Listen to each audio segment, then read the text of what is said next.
Bismillah walhamdulillah wassalatu wassalamu ala rasulillah wa ala alihi wa sahbihi wa sallam. Assalamu alaikum everyone.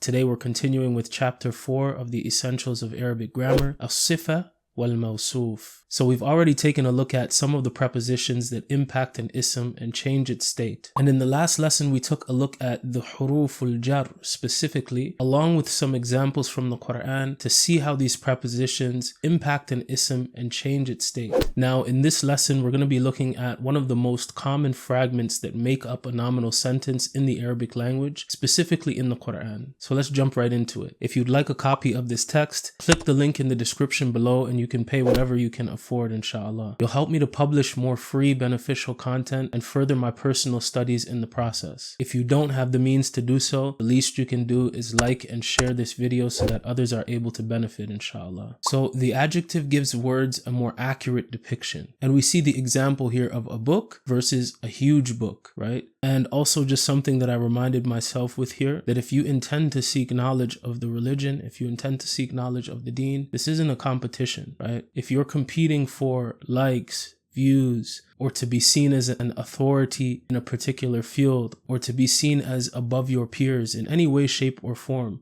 then this is a dangerous and detrimental state to be in, right? So on topic here with the adjective, giving a more accurate depiction or description to a word, we see here the sincere seeker, right? The sincere seeker will only find provision if Allah ennobles him and brings it to fruition. In other words, you can exhaust yourself in competing with others in matters of seeking knowledge, etc. And none of this has any bearing on what you will attain from that knowledge, if it will actually benefit you at all in any way. This is something that is purely tawfiq from Allah, right? Something that he grants and places within the hearts of his servants, right? It's a light that Allah places in the heart and allows it to be a source of guidance and benefit. So the Quran's use of the sifa is substantial. Like I said, this is one of the most commonly used fragments that make up a nominal sentence within the Quran, right? So on almost every page you'll find an example. If you find an ism with another right beside it, then every attribute will match. That's how you'll recognize it. After this, I detail some of the signs that we see when we're looking at one of these fragments. So let's take a look at some examples from the Quran. So after I mention the signs and properties of these asma, I say here that if there's any difficulty understanding what I mean, may Allah guide you to as-sirat al-mustaqim. So it's a dua, as well as one of the first examples of this that we see in the Quran in the Fatiha, right? And so we see here, ihdina as-sirat al-mustaqim. Guide us to the straight path. So up to this point, we've learned the difference between definite and indefinite nouns, right? Proper names, al at the beginning versus tanween at the end. We've also learned about the different states of the noun, right? Rafa, nasb, jar. We've learned about the singular, dual, and plural forms, as well as their signs, as well as some basics about masculine and feminine words. And all of these properties of the ism are key in identifying this type of fragment. So let's take a look at as-sirata. We see al at the beginning, telling us that this word is an ism, but also telling us that it's definite. And at the end we see fatha, telling us that it's in the state of nasb. We don't see any sign of a dual or plural form, so we know that this is a singular ism, right? And over time we'll come to learn different types of feminine words, and I will mention some of them as we progress throughout this lesson, but this word is not a feminine word. We don't see any signs of it being feminine either, which should tell us that this is a masculine ism. So a singular definite ism in the state of nasb that is in the masculine form. And then we see al-mustaqima, right? Al at the beginning as well, that matches. Fatha at the end as well, that matches. This also does not have any sign that it's a feminine word. It's also singular and it's also masculine, right? This is how we can tell that it's a sifa wa mawsuf fragment. So if you find an ism with another right beside it, every attribute will match. That's how you'll recognize it. So I mention here, if you want to say a pious man in English, we put the sifa first in order to distinguish. But in Arabic, this format is reversed. So add a sifa, but put the mawsuf first, right? So when we write this type of fragment in Arabic, the word that we're describing comes first. In this case, الصراط. Now we describe this path with an adjective. المستقيم. So the sifa comes after, right? So the sifa is an adjective, right? An attribute or description. موصوف is the word being described. So الصراط المستقيم. The sifa comes after the موصوف, but when it's translated, we mention the adjective first, right? The straight path. So pious man, right? So a man, رجل. And we said that every word's default state is rafa, right? So here we have tanween. There's no L at the beginning, right? So rajulun, pious, salih, right? Salih. And every attribute will match. So this will also take dhammatain, right? Rajulun salihun. So we have the mawsuf, right? The word that is being described. And then we have the sifa after, right? But when we translate, we say a pious man, right? The adjective comes first. Same with a huge book. Huge book. Book, kitab. Dhammatain, right? In the state of rafa. Kitabun, kabirun. Right? All attributes match. Kitabun, kabirun. Right? We put the mawsuf, the word that's being described, first. And we're translating sifa as adjective here. And when we translate, the adjective comes first. So let's take a look at the next example here. So we see an at the beginning of this ayah, which is a harf jar, right? An-naba'i. We see al at the beginning, right? Telling us that this is an ism. And we see kasra at the end, right? Because there's a harf of jar before it. So anin naba'i, about the news. An-naba, news or information, right? But right after an-naba'i, we see al-azim, al at the beginning, matching an-naba, and also kasra at the end, right? Al-azimi. They're both singular nouns, both masculine in the state of jar, and they're both definite as well. So this is clearly a sifa wa mawsuf fragment. So this is a complete ayah that just composes of some of the fragments and prepositions that we've learned up to this point, which I'm sure you are all easily able to understand. Anin naba'il azim, right? And now we understand this sifa wa mawsuf fragment. Let's take a look at the next ayah. وَبَشِّرِ الْمُؤْمِنِينَ بِأَنَّ لَهُم مِّنَ اللَّهِ فَضْلًا كَبِيرًا. And give good tidings to the believers that they will have from Allah a great bounty. فَضْلًا كَبِيرًا, right? Both have fathatain at the end, right? Meaning they're both in the state of nasab, right? They're both singular nouns. They're both masculine and they're indefinite. So not just a blessing, right? But a great blessing.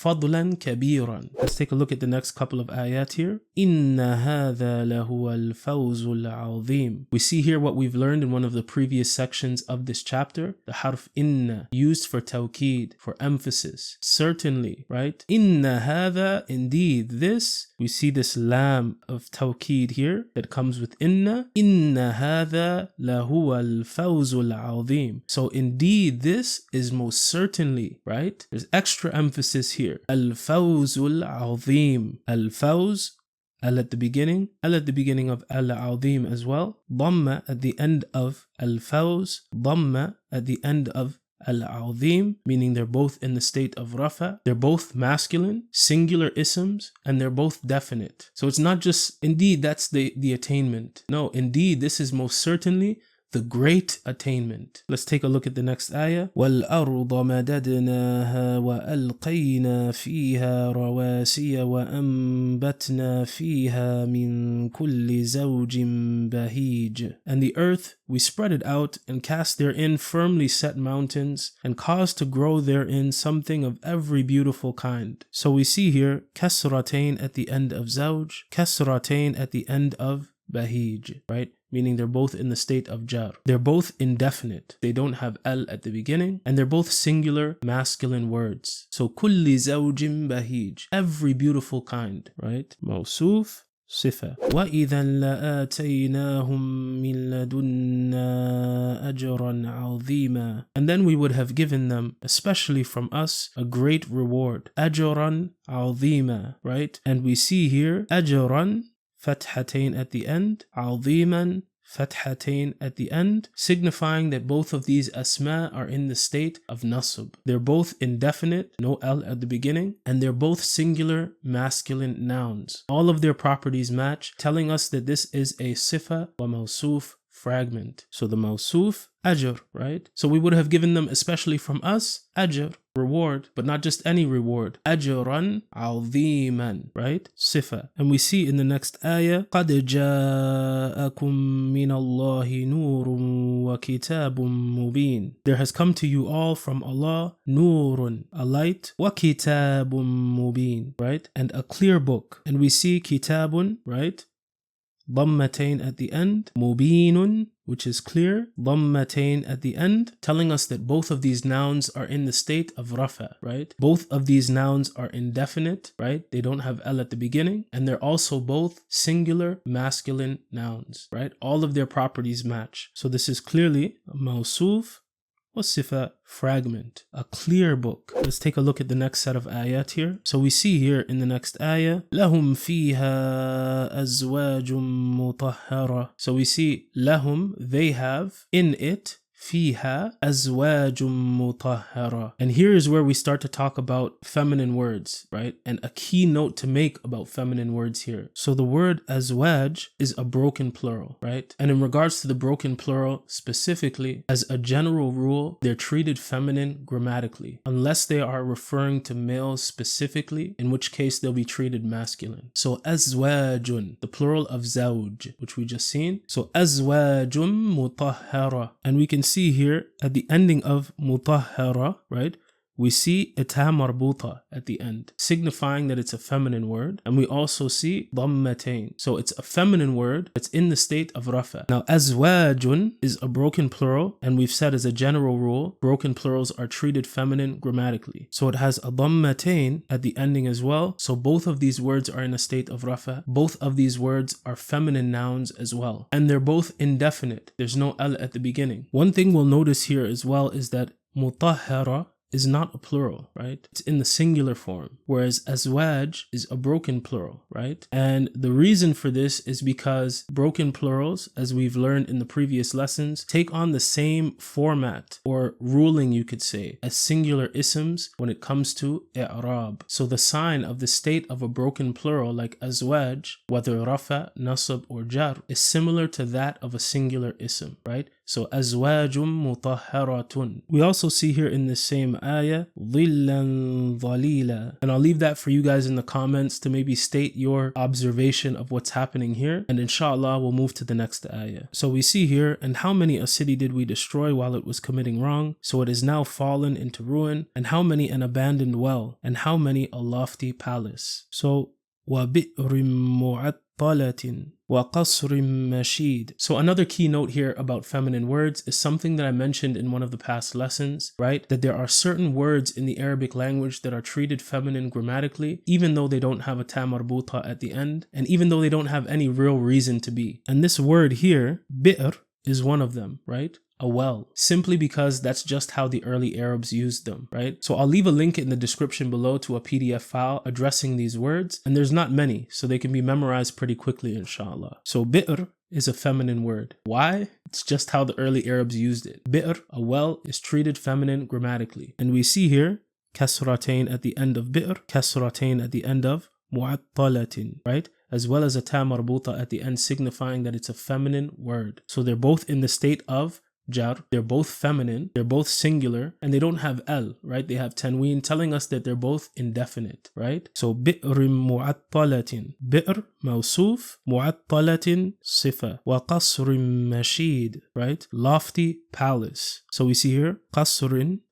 kasratain at the end of mashid, signifying that they're both in the state of jar, they're both singular, they're both masculine, and they're also both indefinite, right? So qasr, palace, mawsuf, mashid, sifa. Let's take a look at the next set of ayat here. Inni akhafu alaykum adhab yawmin azim. Indeed, I fear for you the punishment of a terrible day. So we see here, yawm, day, right? Yawmin, kasratain at the end, عظيم, kasratain at the end as well. So they both match in this aspect, telling us that they're both in the state of jar. They're both singular, masculine, and they're indefinite, right? And here it was translated as a terrible day. And translation is an art in and of itself, but we see the same word here, right? عظيم. I fear for you the punishment of a great day, a tremendous day, right? So day, موصوف, عظيم, صفة, right? Looking at the next ayah here, نار حامية, a blazing fire, right? So not just نار, نار